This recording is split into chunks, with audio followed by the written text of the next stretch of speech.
Hi everyone.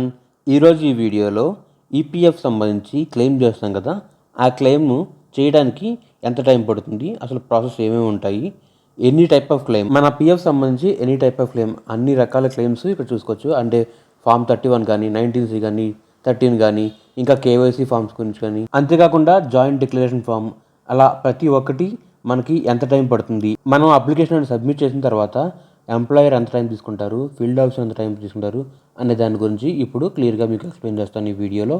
So వీడియోలోకి వెళ్ళే ముందు ఇంకా మన ఛానల్ని ఎవరైనా సబ్స్క్రైబ్ చేసుకోకుండా చూసినట్లయితే వెంటనే సబ్స్క్రైబ్ చేసుకోండి. అంతేకాకుండా పక్కన బెల్ ఐకాన్ ప్రెస్ చేసినట్లయితే నేను వీడియోని అప్లోడ్ చేయగానే మీకు నోటిఫికేషన్ రూపంలో వస్తుంది. అప్పుడు మీరు వీడియోని మిస్ అవ్వకుండా చూసేయచ్చు. సో ఇంక లేట్ చేయకుండా వీడియోలోకి వెళ్ళిపోతాం. Let's start the video. యాక్చువల్గా మనకి ఈపీఎఫ్ఓలో చాలా రకాల క్లెయిమ్స్ ఉన్నాయి. అందులో ఫస్ట్ మనం చూసినట్లయితే ట్రాన్స్ఫర్ క్లెయిమ్స్ అనమాట. దీని గురించి చూద్దాం. ఇప్పుడు ఒక ట్రాన్స్ఫర్ క్లెయిమ్ అనేది సబ్మిట్ చేసిన తర్వాత పోర్టల్లో అది ఎన్ని రోజులు పడుతుందో క్లెయిమ్ క్లియర్ అవ్వడానికి అనేది ఇప్పుడు మీకు చెప్తాను. సో ఫస్ట్ ఆఫ్ ఆల్ మీరు ట్రాన్స్ఫర్ క్లెయిమ్ అనేది సబ్మిట్ చేసిన తర్వాత అది మీ ఎంప్లాయర్కి వెళ్తుంది. అది ప్రెజెంట్ అనేది మీరు ఎవరికైతే సబ్మిట్ చేస్తారో ఆ ఎంప్లాయర్కి, ప్రెజెంటా ప్రీవియస్ అనేది, సో ఆ ఎంప్లాయర్కి అయితే వెళ్తుంది. మీరు సబ్మిట్ చేసిన తర్వాత ఆ ఎంప్లాయర్ ఎవరైతే ఉంటారో ఆ ఎంప్లాయర్ ఖచ్చితంగా చూస్తేనే నెక్స్ట్ ప్రాసెస్ అవుతుంది. అది ఒక రోజైనా, 2 రోజులైనా, వారం రోజులైనా, వాళ్ళు ఎప్పుడైతే చూసి నెక్స్ట్ ప్రాసెస్ చేస్తారో అప్పుడే అది ప్రాసెస్ అనేది అవుతుంది. లేదంటే అది ఇంకా అక్కడే ఉంటుంది, నెక్స్ట్ స్టెప్ అనేది మూవ్ అవ్వదు.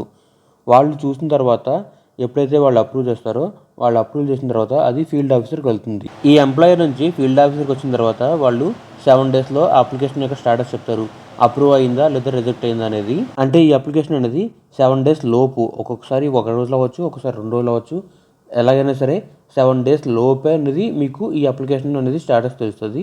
ఇంకా నెక్స్ట్ అడ్వాన్స్ క్లెయిమ్, అదే ఫామ్ 31 కానీ, ఫామ్ 19 కానీ, ఫామ్ 16 కానీ ఇవి ఉన్నాయి కదా, ఈ అడ్వాన్స్ క్లెయిమ్ ఇది ప్రాసెస్ అవ్వడానికి మనకు అది 7 to 20 డేస్ అనేది టైం పడుతుంది. ఏదైనా సరే మీరు ఏ అప్లికేషన్ సబ్మిట్ చేసినా సరే 7 to 20 డేస్ అనేది టైం అయితే పడుతుంది. ఇంతకుముందు అది మనకు 30 డేస్ టైం పట్టేది. దాన్ని ఏం చేశారంటే minister of labour and employment వాళ్ళు 7 to 20 డేస్ వరకు తగ్గించారు. అంటే ఎంత లేదన్నా సరే ఈ 7 to 20 డేస్ లోపు మీ అప్లికేషన్ అనేది స్టేటస్ అనేది తెలుస్తుంది. ఒక్కొక్కసారి మీకు బిలో 7 డేస్లోనే మీకు ప్రాసెస్ అయిపోద్ది. ఒకవేళ లేట్ అవుతుంది అనుకుంటే మీరు ఖచ్చితంగా వెయిట్ చేయాలి. 7 to 20 డేస్ అనేది వెయిట్ చేయాలి. అలా కాదు వెయిట్ చేయలేము అనుకుంటారా, దానికోసం గ్రీవెన్సీ రేట్ చేయాలి. గ్రీవెన్సీ రేట్ చేసినట్లయితే మీకు స్టేటస్ అనేది తెలుస్తుంది. ఖచ్చితంగా 20 డేస్ దాటిన తర్వాత అయితే మాత్రం మీరు గ్రీవెన్సీ అనేది రేట్ చేయాలి. మనకి ఇది 31, 10, 19C ఇలాంటి క్లెయిమ్స్ ఉన్నాయి కదా, వాటికైతే మీరు 7 to 20 డేస్ అనేది వెయిట్ చేయాలి. ఇంకా నెక్స్ట్ చూసినట్లయితే కేవైసీ సంబంధించి మనం పాను అలాంటివి అప్డేట్ చేస్తుంటాం కదా, అలా అప్డేట్ చేసినప్పుడు ఆ డీటెయిల్స్ అనేది ఆ ఎంప్లాయర్కి అనేది వెళ్తాయి. ఎంప్లాయర్కి వెళ్ళినప్పుడు వాళ్ళు చూస్తే వెంటనే ప్రాసెస్ అయిపోద్ది. ఒకవేళ వాళ్ళు చూడలేదనుకోండి అది అలాగే ఉండిపోద్ది. వాళ్ళు ఎప్పుడైతే చూస్తారో ఆ గ్రీవియన్సీ ద్వారా వాళ్ళు సిగ్నేచర్ చేసి అది కన్ఫర్మ్ చేస్తారు. అలా కన్ఫర్మ్ చేసినప్పుడే మీకు ఇది ప్రాసెస్ అనేది అవుతుంది. లేదంటే ఇంకా అలా పెండింగ్, ఆ ఫైల్ అనేది పెండింగ్లోనే ఉంటుంది. వాళ్ళు చూసిన తర్వాతే ఆ ఫైల్ అనేది క్లోజ్ అవుతుంది. ఇంకా నెక్స్ట్ చూసినట్లయితే బ్యాంక్ కేవైసీ. ఈ బ్యాంక్ కేవైసీ సంబంధించి మనం రిక్వెస్ట్ పెట్టినప్పుడు అది బ్యాంకు వెళ్తుంది. బ్యాంకు వెళ్తే వాళ్ళు ప్రాసెస్ అన్ని చేస్తారు. వాళ్ళు ప్రాసెస్ చేయడానికి అది 5 డేస్ పడుతుంది. 5 డేస్లో మీకు ఆ వెరిఫికేషన్ ప్రాసెస్ అనేది కంప్లీట్ అయిపోద్ది. ఆ తర్వాత మళ్ళీ వాళ్ళు మీ ఎంప్లాయర్కి పంపిస్తారు. మీ ఎంప్లాయర్ చెక్ చేసి వెరిఫై చేసిన తర్వాత వాళ్ళు అప్రూవల్ చేస్తారు. అలా అప్రూవల్ చేస్తే మీకు ఈ ప్రాసెస్ అనేది కంప్లీట్ అవుతుంది. అదంతా మీ ఎంప్లాయర్ బట్టి ఉంటుంది.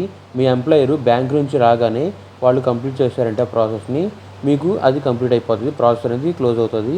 లేదనుకోండి అది అలా పెండింగ్లో ఉంటుంది. మీ ఎంప్లాయర్ ఎప్పుడైతే క్లోజ్ చేస్తారో అప్పుడే క్లియర్ అవుతుంది.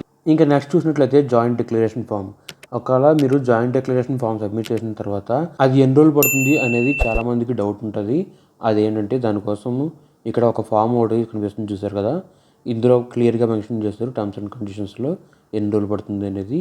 ఇక్కడ చూసినట్లయితే మైనర్ ప్లస్ మేజర్ కేసులో T+7 డేస్ పడుతుంది. అంటే ఒకవేళ ఇప్పుడు మైనర్ కేసులో చూసినట్లయితే 7 డేస్ అనేది పడుతుంది. ఒకవేళ మేజర్ కేసు చూసినట్లయితే 15 to 20 డేస్ అనేది పడుతుంది. మ్యాక్సిమం 7 to 15 డేస్లో కంప్లీట్ అయిపోద్ది. ఇన్ కేసు లేట్ అవుతే 20 డేస్, 15 to 20 డేస్ పడవచ్చు. సో ఈ రకంగా మీరు ఈపీఎఫ్ నుంచి ఏది సబ్మిట్ చేసినా సరే మీకు ఎన్ని రోజులు పడుతుంది అనేది మీకు క్లియర్గా అర్థమైందని చెప్పి అనుకుంటున్నాను. ఏదైనా సరే ఫస్ట్ మీరు ఎంప్లాయర్ బట్టి డిపెండ్ అయి ఉంటుంది. వాళ్ళు ఎంత తొందరగా ప్రాసెస్ చేసి పంపిస్తారో దాన్ని బట్టే మీకు ఏదైనా సరే డిపెండ్ అయి ఉంటుంది. వీళ్ళు ప్రాసెస్ చేసి పంపించిన తర్వాత, ఎంప్లాయర్ ప్రాసెస్ చేసి పంపించిన తర్వాత ఫీల్డ్ ఆఫీసర్కి వెళ్తే వాళ్ళు మ్యాక్సిమం 7 డేస్లో కంప్లీట్ చేసి పంపించేస్తారు. సో ఇదండి ఈరోజు మన వీడియో. ఈ వీడియో కనుక నచ్చినట్లయితే లైక్ చేయండి. ఈ వీడియో ఎలా అనిపించింది అనేది కింద కమెంట్ సెక్షన్లో కమెంట్ చేయండి. ఈ వీడియో కనుక హెల్ప్ అవుతుంది అనుకుంటే మీ ఫ్రెండ్స్ అండ్ ఫ్యామిలీ మెంబర్స్కి షేర్ చేయండి. ఇంకా మన ఛానల్ని ఎవరైనా సబ్స్క్రైబ్ చేసుకోకుండా చూస్తున్నట్లయితే వెంటనే సబ్స్క్రైబ్ చేసుకోండి. Thanks for watching. I will come up with another video.